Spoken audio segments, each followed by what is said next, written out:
Hi everyone, this is Agnes and welcome to my channel. Welcome to Nestified. For today's video, mga ka-Nestified, vlog number 4 for our Azerbaijan Travel 2024 together with the Spice Girls. Kamusta kayo dyan, girls? Are you okay? Diet tayo ngayon.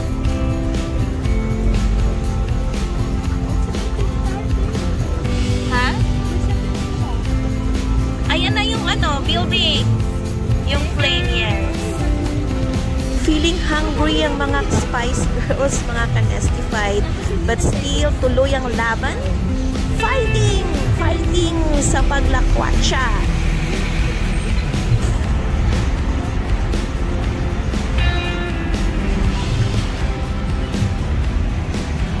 You are local Azerbaijan? Yes, from Baku.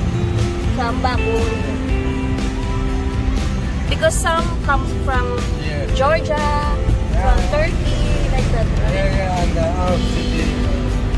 I am locally from Baku. Oh. Did you went to Dubai, UAE? Did you go to UAE? No. I have a plan. One time I come. I have also more friends from Emirati people. Yeah. Every year is coming here. One time I come.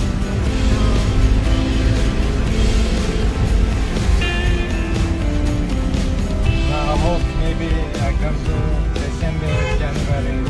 Yeah. Now it's very hot. That's why we come here.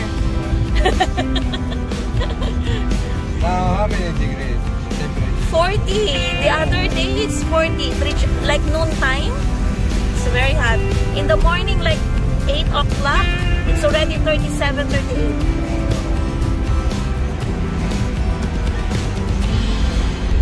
So ayan mga ka-Nestified, konting chikahan muna with Mirza about mga buhay-buhay.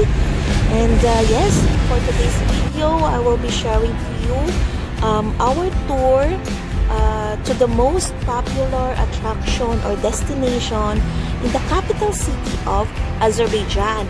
Ito yung Highland Park.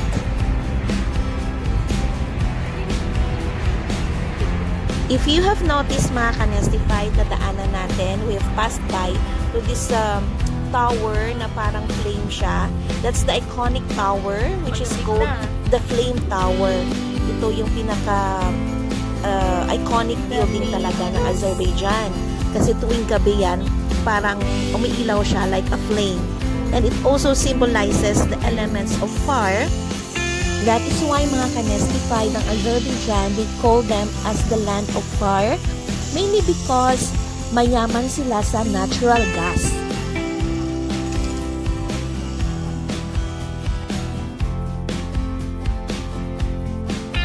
So here we are, entering na tayo sa Highland Park, and as you can see, background natin or makikita yung the Flame Tower na sobrang ganda siya. Ang Highland Park mga ka-Nestified, if I'm not mistaken, ito yung pinaka-highest point dito sa city. Like a hill siya. Kaya tinatawag siya ng mga local people the Gusto Park, which means upland park siya.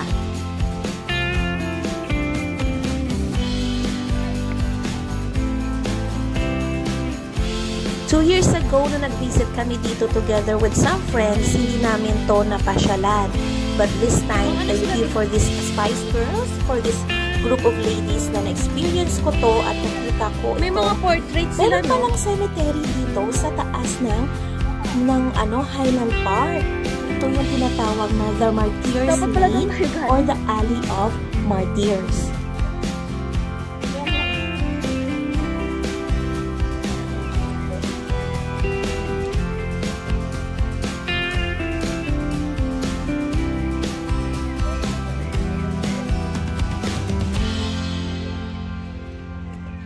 Baka ano siya?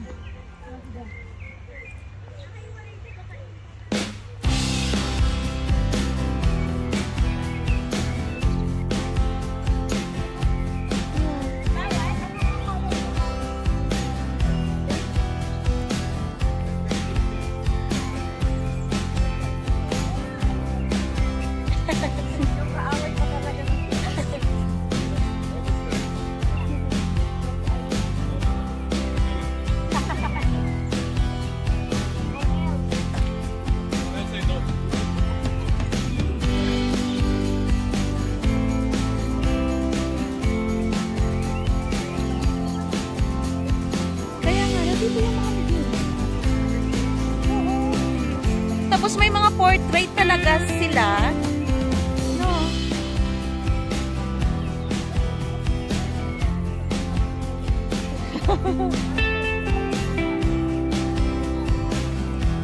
So, baba na lang tayo mamaya mag-ano.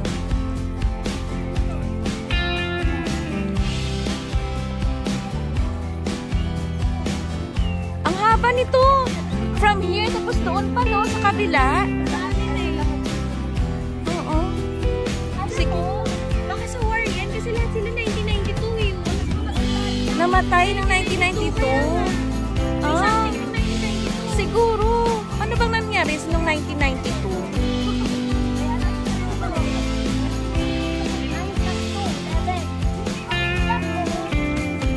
1992.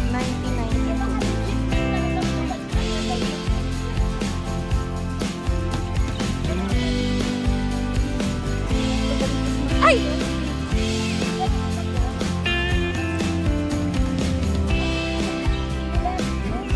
Just straight lang. Aakyat pa tayo sa taas. Oo, makita natin yung view ng ano. Kaya sabi ko sa'yo kanina, Ha? yun ang may matungis natin.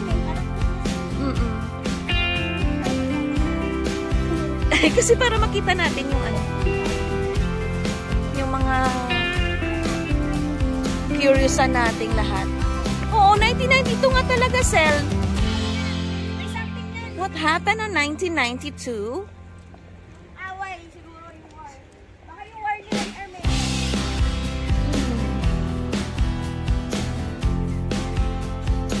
So, ito palang Martyrs Lane or Alley of Martyr, mga Kanastified, is ito yung mga tao na those people who were killed during Black January in 1990 and first Nagorno-Karabakh War of 1988 Oo, to 1992 1994.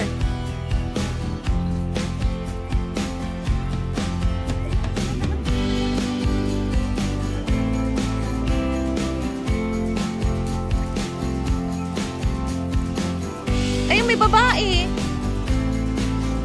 Ay, babae.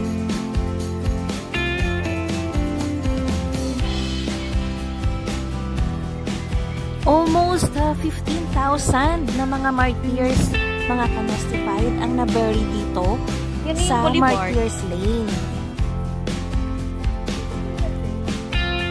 Maganda. Ang ganda ng mga bulaklak. Oo.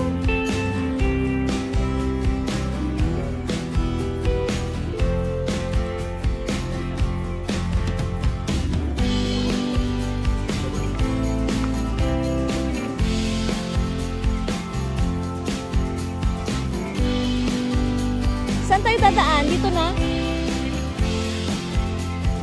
Oo, ganun din.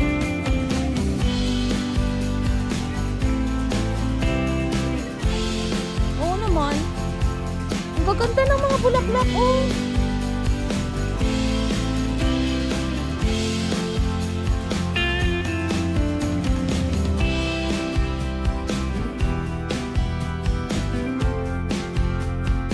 So, ayan mga Kanastified, as you can see, very honorable talaga yung ginawa ng mga Azerbaijan dito sa mga martyrs during the war sa Black January at yung war with the first Nagorno-Karabakh War during those between 1990 to 1994. So, nakita nyo yung pag-honor sa kanila in memory for them na super, napakaganda ng pagkagawa ng graveyard nitong memory lane nila. So, nilagyan pa nila, tinaniman nila ng mga fresh flowers. Yan, may mga roses and different kinds of flowers na in respect and in memory for these martyrs who died during those war.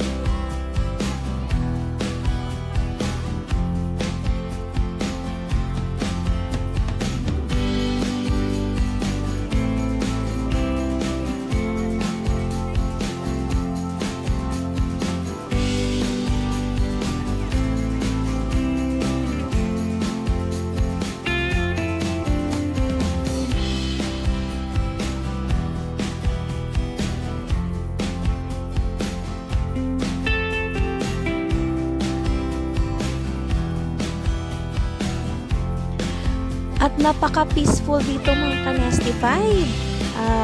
Pagpunta namin dito, sobrang solemn. And you know, when you look at the engraved images of this killed, yung makikita yung mga portrait nila sa mga tombstone nila, it is very fitting for those lives were cut short defending the independence of Azerbaijan. So, salute talaga ako sa pag-honor nito sa mga namatay talaga na mga martyrs during that war.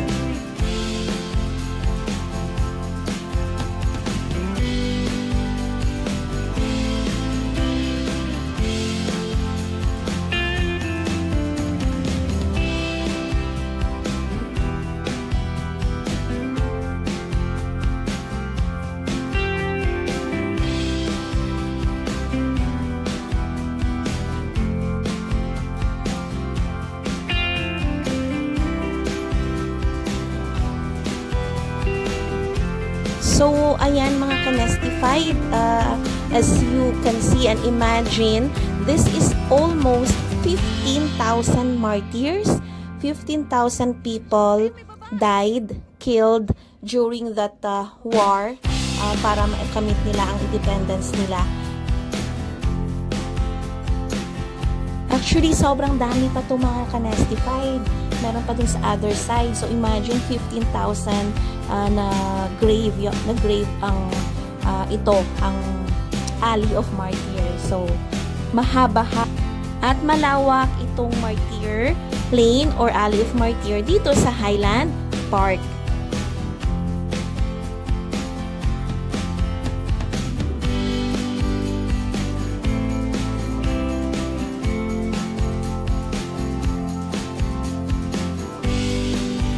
So, it's time to say thank you for your support in watching this video. See you on my next video, mga ka-Nestified. Please don't forget to like, subscribe, comment. God bless everyone!